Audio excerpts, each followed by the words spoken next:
Hello, Real Talkers, and welcome back.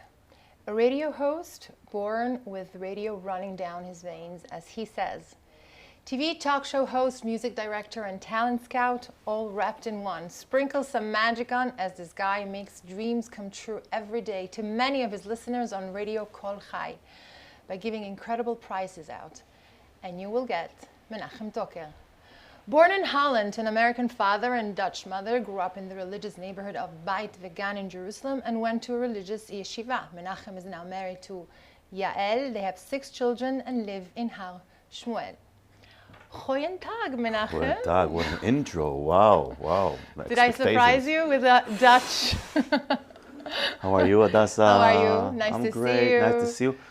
When I am with you, always have to think twice before I answer because my English is okay for an Israeli or something, or for a Dutchman. I thought it was my presence. But yeah, of course. But so I hope I don't have to go to the dentist. No. How are you? Everything is okay? Thank God. I see you everywhere. I hear you everywhere. I open the radio. I hear you. I switch on the TV. Radio, TV.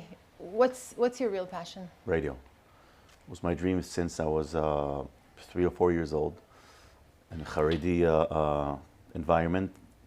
That's also a funny issue because we had no radio to grow up.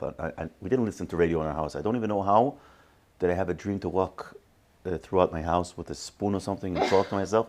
Because, you know, if you see someone, you want to be like him. I didn't even know what I know I have radio, only radio. Incredible. Baruch Hashem, I'm working in my dream every day. All the other things, TV, shows, it's panasa. It's nice, but yeah. My main goal is my daily show, my radio show on Radio Kol Chai, my weekly show. You know what I love about your radio show? Because I listened to it before. You give a lot. You help a lot. And I think it's something that comes to you naturally. You like to... Thanks, first of all. But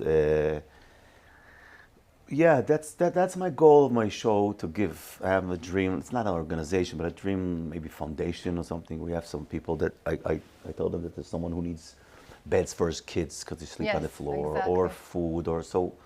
But I do it in a radio vibe, yeah, with energy, with happiness, you know. Because I can't waste or use my whole show for that because then the listeners will go away. Right. But I have like 7-10 minutes every day that we do chesed in a nice way, in a you know, like you said. I heard it. It's amazing. And yeah, I have to use my ratings to do something good. Do people recognize you like in the religious neighborhood? You have Kids, to ask them. selfies. Yeah, it used to be autographs, but now we it's went to selfies. selfies. Yeah, sometimes with this kosher phones, we have rarely maybe a camera. They do? Oh, that's Yeah, so but funny. yeah, why not? It's nice. What about music? You are very good at music. You have a good ear. You're a talent scout. You feel the right. I don't know how to play. I can't sing. My grandfather from Holland passed away a year ago. He was 100 years old. He 101? 100 years old. He Wow. passed away a year ago. And he was maybe my mentor in a lot of things, and how to work and be, you know, to also work and also to learn the Jewish way, the Torah way, and also music. And I loved him very much. And so he was very musical, and he put us into music, classical music and different kinds of music. So I think that my success with those singers, like Shweki or different singers to find them, is because I know how to, I have the kisharon to the talent to legalot, to expose if this song will be a regular song or to be a hit. But Yeah. I'm not good at music. No, but you have that thing that you spot Yeah. the right. Did you bring Shweki to the big crowd, you think? Is In a little Israel. bit to you? In Israel, I got the CD when there were CDs, and I heard it, and I thought but in the beginning I didn't even want to hear it because I had so many singers. But then I listened to it, and I saw it, and there were the kufa of the piguim. And every pigua used to put Rachem. You know, the buses, yeah. And I think that kufa, the period, uplifted his career, and He's big, he's huge. He huge. doesn't need me for that, of course. What about the new ones like Yishai Ribo and Akiva, all these newcomers that are exploding? It's a new amazing. stream. This whole thing is amazing. You have chilonim all over, TV, Haredi, yeshivot, dati. Even Americans who don't even understand the words that they sing. So true. Yeah, they sing Ribo and Akiva and Shuli Rand and Yonatan Razel and Nissim Black. We had him. Black is a different style, but it's interesting that singers who are writers today, that they don't take words from Tehillim so or true. That's or the difference. Ketzad Meragdin or that. They write words about the tkufa, about the dilemma, about the thoughts, about and emunah, but they write it with they are the David HaMelech of these days, you know, Leavdil, of course. Okay. And that's why they touch everyone. It's nice. It's very nice. I read something very interesting that I liked about you. You started helping cancer patients. Yeah. Because Menachem. And I also, of course, heard about your daughter, Zichronah Livracha, that she was still 3 years old. 2 years old. And you also saw Zichron Menachem, right? They had to help you very much. If I'm successful in my career, I think 99% is because Zichron Menachem. And I'll say in a few words. Menachem Erental, Zichron Menachem. He learned in my class. We were best friends. We learned in the same class, Beit Vegan. We were neighbors, and we saw him sick. It was a different way. It was different than today. He had leukemia. And leukemia today, you could take, they could treat it, right? It's easier to treat. But then they didn't know what to do. And he was sick for 15 years. Right. So throughout the years we were in the school, we always knew he came one day, a few months he came with a treatment here, and then with no hair and different. And I was with him the whole time. I was his best friend. I was even the only one who he let. Menachem. Two Menachem. Yeah, Menachem. I was maybe one or two, the only one he let, except for his family, to come into his quarantine room in the hospital. He had to be in quarantine. Yeah. And no one, he was angry and he was sad and he was suffering a lot. And he only let me to go in his room, inside his room. And every Shabbat I used to walk from Beit Vegan to Hadassah and Karam. It's like a 1 hour walk with an older man to visit him. So I didn't do it to help him or something. I was a boy, so he was my friend. And after he was niftar, passed away. At 15, right? Yeah. So his parents opened Chaim and Miri, the two angels. They opened Zichron Menachem, and I was, of course, one of the first volunteers. And I used to drive sick people. I used to go to hospitals. I arranged Motzei Shabbat people to sing. Before on the radio, everything I did throughout my youth was to go help the people, but not for me, or because I felt that it helped Linui Shmat Menachem, and that built me up. Because afterwards in the radio, I also helped them a lot, and TV and MC or whatever they call me. I helped them whatever I can. But I feel that's what gave me. That's beautiful. Yeah, till today, that's l'chav. I've experienced it personally, and the work they do is incredible. Because all the organizations who need me to MC or to so, it's a business for me. I get paid, that's my work. Zichron Menachem forever. It's in your heart. Whatever they need. Me too. Like a slave. Incredible. Kol hakavod lecha. Wow. How did they help your daughter? My daughter was at home there. But she felt, because she was young, she was 2 years old, no? She was 2 years old, but she couldn't go to any normal gan. And the work they did with the siblings also. They don't just take care of the cancer patients, with the brothers and sisters. The love they gave Miri and Chaim were incredible to us. Incredible. Angels, we're going to have them here. Menachem, you started in Arutz Sheva. Yeah. Nachon. I have to thank Zichron Menachem and Arutz Sheva. There we go. Arabanit Shulamit Melamed and Ketzale, Yoel Tzur, Kobi Sela, of course. Nice. They gave me my first chance. And I always thankful to them, and I appreciate what they did to build up my career. You had a nice career after. I was there 2 years. used to go every Motzei Shabbat and then during the week a few times to work, but it was a dream for me, and I worked very hard. And Baruch Hashem, the first shows I had in Arutz Sheva, they had no music show. Okay. So I was the first one, and I brought my connections of Zichron You were Menachem. the first to make music shows? Show. Oh, yeah. wow. Real music shows to interview singers and, not just... And I brought my connections of Zichron Menachem. I saw MBD sing by... I knew him also from him. Yeah, please come to my show. Yeah. Or Rav Cheit, or Avram Fried, or Dedi, those singers of those times. And that helped me also. Also those singers who came to sing in front of sick kids, they came to my show because I knew them. It was easy for me to bring them to me. Right. And that helped me also, help my name to build up slowly. Who brings MBD and free to radio? Today, everyone. But then no one did it. That's amazing. Yeah. And then you went into TV? No, then I went to Radio Kol Chai. Okay. Which is still today Till your today. base, Till your today, home. my base, my home, daily show 2 to 4, and Motzei Shabbat. You're also on Elal. I heard you Also on Elal. Elal, yeah, also in Elal. You're everywhere. You're in the air. No, I have a website, a music website, simple music website, and No, Toker FM. It's called Toker FM, yes. Toker.fm, and it's only music, a lot of playlists and clips and my shows there. And Who's the best singers? Elal wanted me to bring the music there. Who's the best singer? Who's the best singer out there right now? My favorite of all time is MBD. King forever. No one like him.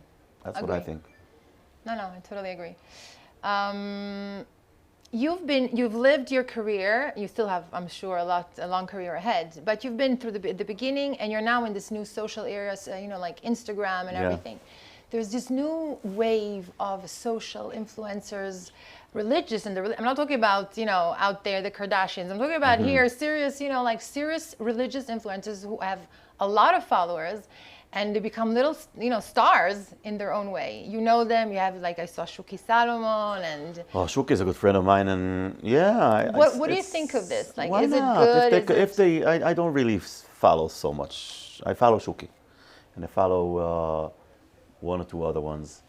But is it a trend that could be not? What if they make parnasat themselves, and they can make other people happy? Why not?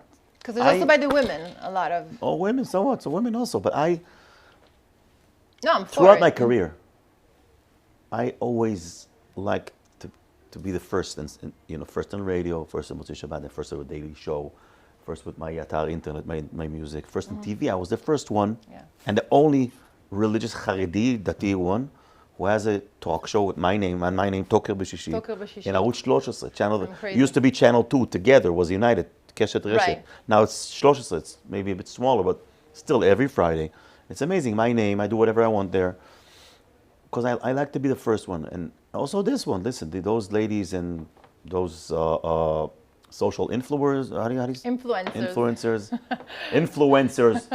So they do something nice. They use the media. Why not? You, Chabadnik, right?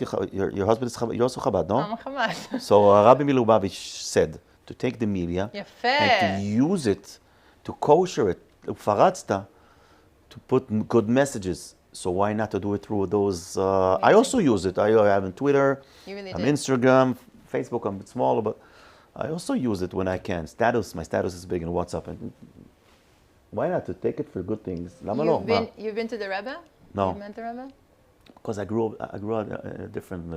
totally different. Yeah, different. But you're Chetzi Chabadnik yourself. You're like... Kol Chabadnik. Everyone is a Chabadnik.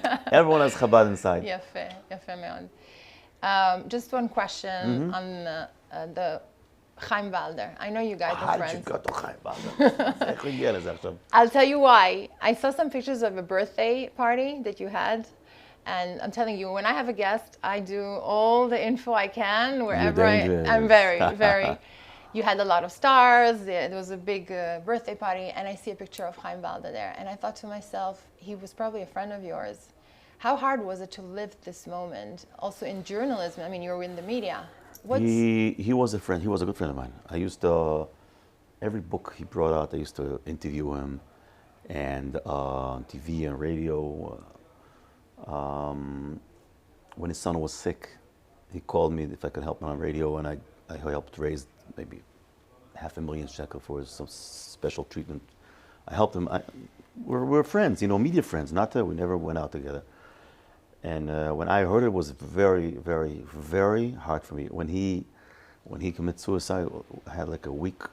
I never spoke about it because I never spoke. On my show, I didn't say a word in my radio in Kolchai, even though he worked with us. Yeah. Because my show is like escapism, you know. People 2 run hours. away too.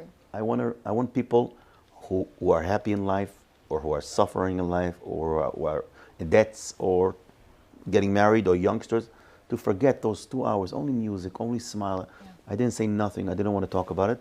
But for me, it was very hard. Very, very hard when I heard what happened. Did you have any idea of his second life? No. On the side? No one did. No one did? No one did. But it's hard also for his family. Yeah, he has a good family. His wife is I don't know her so well, but she's a great lady, and his kids are great and talented. I'm sure it's so hard for them now. And Kadosh Baruch Hu knows the truth. He knows what happened, what didn't happen, what's going on with him. The only thing that I could say is to use your media and to say that what he did in the end, that was the big betrayal. That was the big. Oh. That was the big. In my Al Tadun Adam Ad Shtagia B'Mkomo, I'm sure he suffered. It was hard for him. I'm not talking about the victim. Of course, the victim suffered 10 times. But I'm saying, you do something. You Face it. Face it. Or I don't Take know. your responsibility. You didn't do face it. It was hard for the generation and for me also and for the chevra to see the thing that happened at the end. Right. That was very hard. But again, Al Tadun Adam Ad Shtagia B'Mkomo, we niftar. Is there anything you can do to change this sort of behavior and also give more voice to the victims of sexual abuse? Of course. First of all, the most important thing is, and I don't say that on my radio show again, for whoever was abused, right away, go to his parents, go to the police, go to the rabbi. Don't keep it inside. I want to tell you something that I never told anyone. And maybe that's why it was very hard for me those weeks. We were like 3 or 4 friends, me, Menachem, Erental, and then 2 other ones, I won't mention the name. We were 11 years old, something like that. My friend came to me in Beit Vegan and told me that the principal of the school abused him, even in a very, very hard, tough way. A few times it was his neighbors. And I was a young kid. It was different, different times.